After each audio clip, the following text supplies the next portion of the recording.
Hey everybody, so today I am going to sit down for the first time in a very long time and I am going to tell you what all I read in January because I read the most I have read in a month in well over a year and it was such a great feeling. Also, I just have to give a huge shout out to my shirt. Take me back to the 90s. I found this a couple years back and it is like it's got a very plasticky sweatshirt feeling, so it's not the warmest one to wear, but it is actually like a really fun one to wear and I do get a lot of comments on it. And honestly, anybody who is born in the 90s or who lived through the 90s know that I think that was the best decade of all time for our existence currently. Anyway, I will die on that hill. I have not had a better decade than the 90s. So let's jump into the books that I read and let's go with it. So the first book that I finished, I was hopeful to finish in December. I was majority of the way through it, and it was Where Reckless Hearts Whisper. Now, this is an ARC. I am a part of the ARC team, and this one was so good. I really enjoyed this one. It is a dark romance, so if you guys like dark romance, definitely check out this author. She does really good dark romance. This one is mafioso dark romance, and I quite enjoyed it. I enjoyed my time in this series, and honestly, I need to just sit down and do individual reviews of the books. So I might end up doing a reread at some point and doing a non-spoiler spoiler review of this series because I loved it so much. I have put all of my reviews on Goodreads and Instagram, but I just haven't sat down and filmed something, so you might see that soon. I also, when I finished it, got to read a little like bonus scene called By Blood, and it's connected to this series, and again, I thoroughly enjoyed that bonus scene. Both of these were read on my Kindle, and I have to say, like, it was a great start to the year. Like, who doesn't want to start the year with a 5-star book? Like, I know I have had my fair share of time during the year where I'll read something and the first book of the year is like a 1-star and I'm like, what did I just read? So this was so refreshing being like, I know going into this, I'm going to be disappointed if I don't like it because I love it so much. So for me, this was such a great start to the year and such a great finish to the quartet. So the next book that I finished reading was Ill Wind by Rachel Kane. This is book 1 in the Weather Warden series. I was so disappointed with this. I am very thankful though. My sister is going to take it and read it. I think this might be a book that's up her alley, but I went into it. First off, it's been on my shelf since 2014. So lots of hype for it to live up to. But the second thing is I was expecting some sort of morphing of Storm from X-Men in like the real world and, you know, doing her thing. And I just didn't get that. And that's kind of the vibe that I was going into. It's not to say that this book wasn't good. It's just it wasn't what I was expecting. And that is perfectly okay.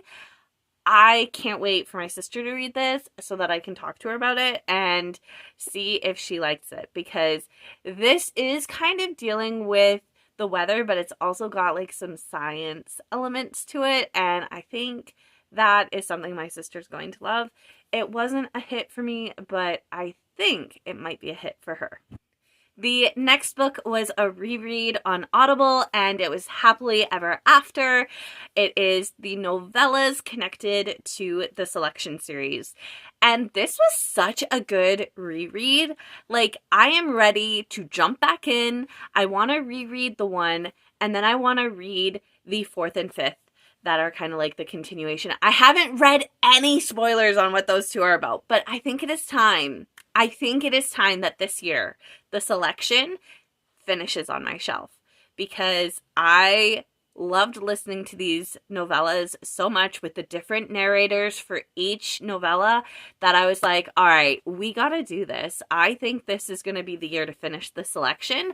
And if I end up coming back to this video in 2027 and I didn't finish the selection, shame on future Rebecca, because I really need to finish this series. It's been open on my TBR shelf. It's been open on my open series shelf for way too many years. I started this when the first book, I think, was the only one published. I'm pretty positive. So I need to get on it and finish the series. And if you guys are curious, if you've only read Happily Ever After in the physical format, I highly recommend check out the audio, because on Audible, it is a full cast narration. And I say full cast in regards to the fact that because the books are perspective of a specific character, that specific character is narrating that specific portion of the book. So good. Highly recommend. But I do want to give a word of caution. Do not read it or listen to it if you have not finished the main trilogy, like the Selection, the Elite, and the One, because they do give a little after epilogue to the One. And for me, I had already read the One. I just want to reread it now that I've kind of got all of that. So just be aware. Just have that word of caution before you go in. Can we please, in 2026, bring back caution and warnings about spoilers, because I'm tired of being spoiled on series and books and movies. And can we please bring back spoiler warnings? I need them again. So the next book that I read was, again, part of my TBR takedown of my physical books, and it is A Night to Remember by Cynthia Lures, I think is how the name is pronounced. I didn't mind this book, but I did not love it. I was expecting something a little bit different when I went into this story, and I just didn't get that.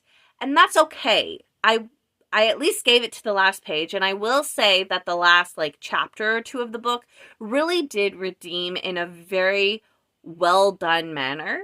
I loved those last chapters. I think that honestly, if I just based it on those last two chapters, I would have been like, this is fantastic. But for the book overall, it just really dragged on for me. And as I said, as much as I really enjoyed it, it wasn't one that absolutely gripped me and stuck with me. I didn't really love the main character.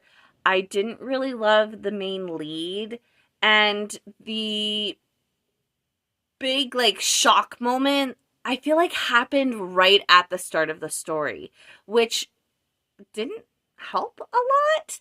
And for me, I don't know, it didn't work the way that I wanted the story to. And that is perfectly fine. The author is at liberty to create whatever she wants. And this is what she wanted. And for me, I commend her for that. But for me, it didn't work. It was lacking. And although the final chapters in the book were like, oh, this is amazing, what the heck?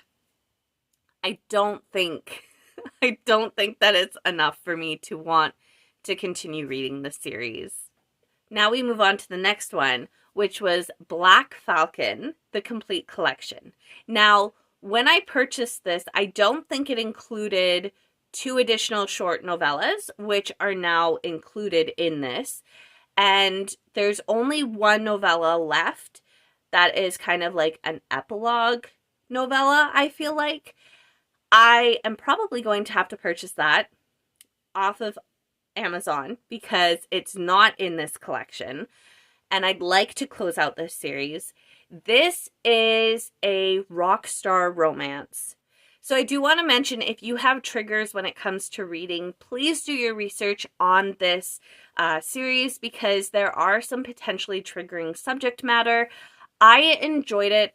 Again, I enjoyed it. I didn't absolutely love it, but I did really enjoy the series. You're dealing with a number of different things, so just be aware if that is something that could potentially be a trigger for you, please do your research before you go into this. It is not one that deals with a light, fluffy rock star romance. If you are looking for that, maybe don't go here. But if you are looking for one that is very realistic and does a really nice job of having some happily ever afters, check it out. This was the first for me with this author, and I quite liked it. So another reread that I had was Treasure Island on Audible. This is a full cast narration, so it's basically just a dramatized version of the story, and it's very well done. Very well done. I love Treasure Island. It is one of my favorite classic novels, and it does not disappoint. If you guys are looking to read one of the OG pirate stories of your potential childhood, check this out. The first time I read it, I was 14, and it was love at first read. Honestly, I highly recommend it. I think it's a great story because, again, you're getting to see somebody who is a youth going on an adventure and kind of being put in situations that you would not see nowadays. That classic is a classic for a reason. And if you have not read it as of yet and you don't know if you would like the classic, check out this version of Treasure Island because it's very well done. And if you're not sure if you'll even like it, if you've watched Treasure Planet is based off of this story. And I love Treasure Planet. It's one of my favorite Disney movies. So now we move on to the last physical read of January, and that is The Beginning of After by Jennifer Castle. Again, this one has been on my TBR since 2014, and it, trigger warning, does deal with the death and loss of an entire family. So our main character, her entire family ends up passing away, and she's kind of dealing with the after effects of it. And not dealing with the after effects of it, if you have dealt with grief of a family member, please use caution going into this. I at times did have to stop reading this because I was resonating and understanding the writing of this very well. A number of years ago, my dad passed away, and having the character going through the loss of her mom, her dad, and her brother. I'm not spoiling you on anything. This is in the synopsis of the story. Getting to see her go through the loss of her family and how she kind of holds in her grief, and then how she starts to let it out, and how she tries to stay the same, but then she has to change and she becomes this different version of herself because of going through that. It is very well done. I connected a lot with her character and with her story.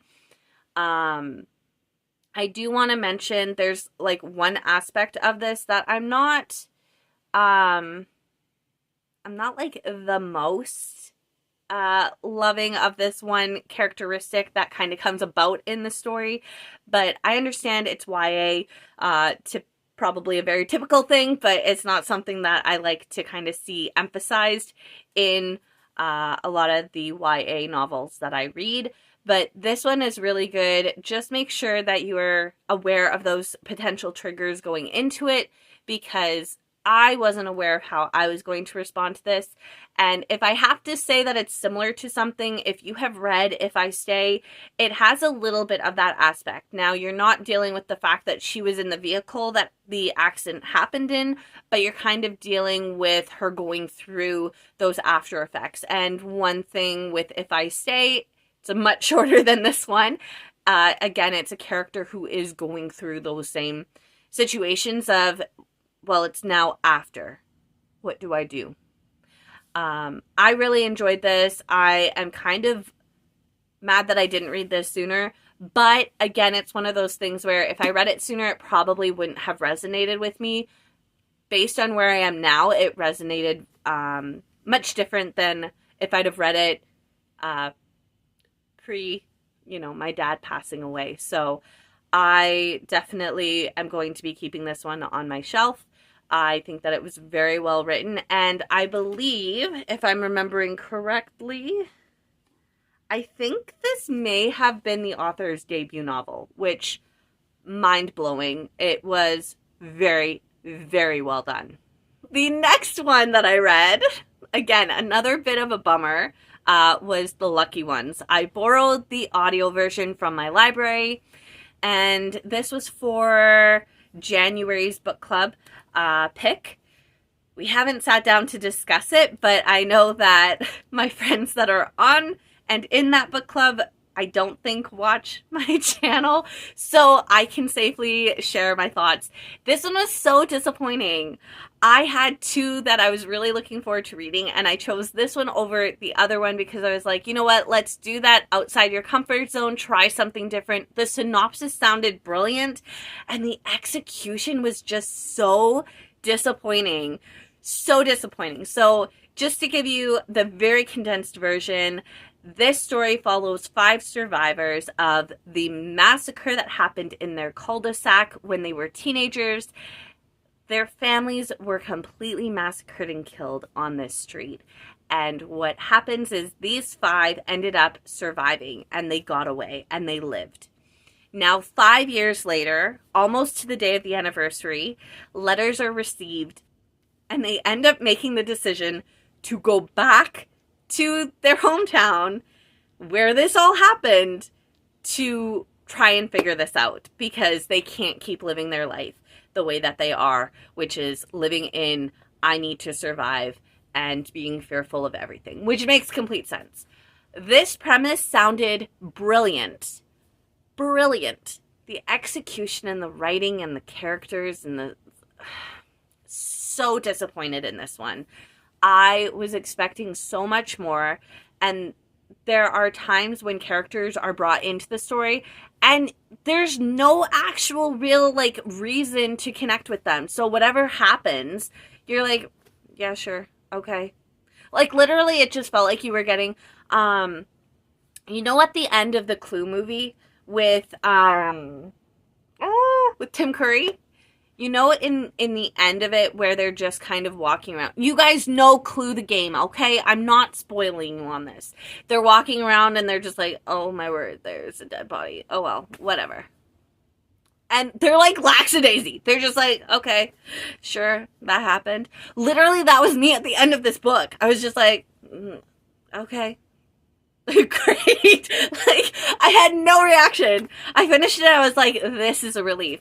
And the funny thing is, the co-admin with me on the book club was like messaging me because she was like, I'm struggling to get through this book. And I'm like, you can do it. Like sending her Rob Schneider memes, being like, you can do it, because I'm like, I can't motivate you. Like, I gave this to the last page and I was so disappointed. I don't even know how to like tell you that it gets better because it doesn't. So this one, I can laugh about it now, but like in the moment I'm like, this was such a disappointment. Like, why was this our book club pick? Why? The next book that I finished was another reread on Audible, Sweet Talk. This is the second in the Love Lines trilogy. I love this trilogy so much. It's so cute. It's so fluffy. It's such a great rom-com that throws in a lot of like realistic elements to it. And I was continuing to read through these again because I was introducing my mama to it and she loved it. She had so much fun. Like, it got to the point that instead of listening to true crime podcasts in the evening while I puzzle, she's like, can you put the book back on? I want to know what happens next. So it was like a really great feeling getting to listen to it with her and having her be that excited about what happens next. Because not all the time do we have audios where like she is fully immersed and wanting more. There have been duds where we've listened together. I've loved it and she's been like, I don't like it. So for me, it was really great seeing her enjoyment of this book as well. The next one that I read was from my Kindle and it was called Falling for Charming. And I didn't really fall for Charming. Oh, that's awkward to even say. It's good. If you ask me specific details, I can tell you a couple of things from this, but it didn't grip me the way that I was hoping it to. This was a fun rom-com. I don't know if I would actually call it a rom-com. Maybe it's more of like a romantic drama comedy. Dramedy?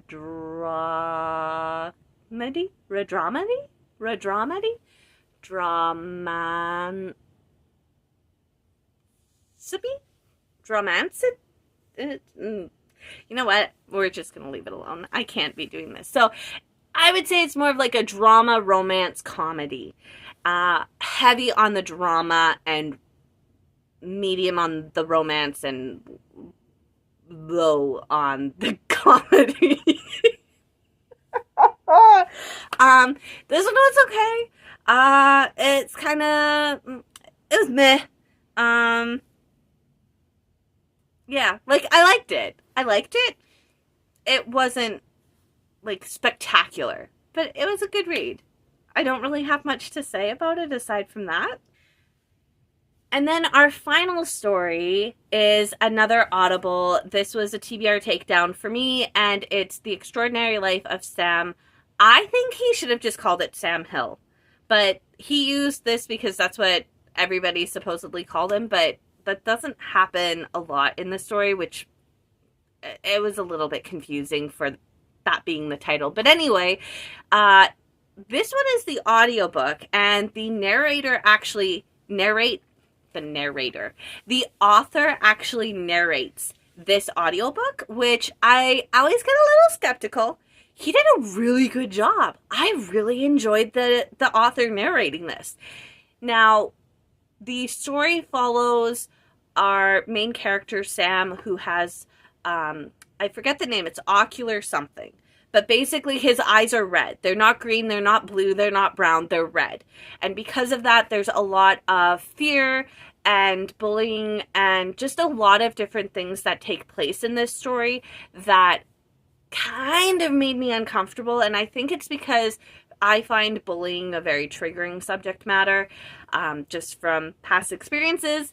But the author then does an afterword where he does a little bit of talking, and hearing his thought process and his backstory to how this story came about, it really made me like it a lot more. The story takes place through Sam's entire life, and it takes place between the current situation with Sam and his childhood and teen years and him growing up. And I found it a hard listen because, again, it does deal with a lot of bullying and ostracization, and it's taking place during a time where, you know, there was a lot of segregation for certain things, which that is a very hard subject to cover when you're writing a story and you weren't in that time. So you're going off of what you have heard and what you know. And I think the author did a really good job with that.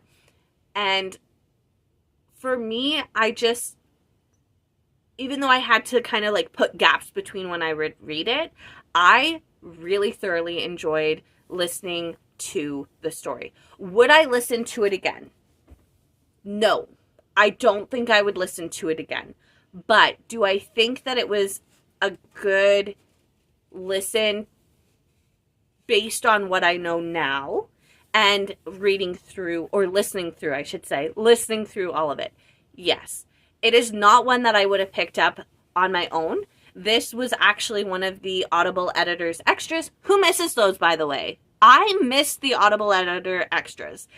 Near the end, they started getting a little more questionable with what they were picking and selecting. But the ones at the start, they were so different to what I normally would pick up. And I have found so many more books and so many more authors that I never would have tried on my own. And it was like an Audible book club. Can Audible please bring that back? Just saying. Please, Audible. Audible Editor extras, like, I need your recommendations. Anyway, I digress. I don't think it's one that I would read again, but if I had somebody that was looking for, you know, something that falls under the umbrella of what that book is, that would be what I would recommend in a heartbeat, because I think it just deals with, you know, some subject matter that definitely makes you feel uncomfortable, or subject matter that you can really connect to. And that's why I say, like, please check triggers for yourself before you read this. For me, I definitely found it very triggering with the bullying, but it was very well written. And again, knowing what I know now, looking back over the story, like, it makes sense why the author is able to write the way that he is. And it was very well done. And that was it. That was the final book I finished in January. Future me is going to hate editing this video because it's currently over 30 minutes because I have rambled so much, but I have not been able to sit down and talk books for a while, and obviously it shows. I very much enjoyed getting to talk to you guys. So, what is your top read for the month? For me, I was really surprised because the two that ended up being where I had the biggest issue of which one was better than the other. It came down to The Beginning of After or Sweet Talk. So this one, I kind of fluctuated back and forth, and I still feel so conflicted, but honestly, between The Beginning of After and Sweet Talk, the winner ended up becoming Sweet Talk. It was just so fun. And I love getting to see characters fall in love where they have never actually met each other. I'm not going to say anything more because I don't want to spoil anything in case you haven't listened to it. But, like, we all grew up with Sleepless in Seattle and You've Got Mail. And, like, this book is, like, epitome, like, top audio version of those two books kind of meshing together in a way. Sweet Talk was my top read for the month of January. I would love to hear from you guys. What was your favorite read of the month, and what was your top read of the month? If you guys want to share, comments down below. And I will see you next time. Until then, stay safe, stay well, and I will see you then.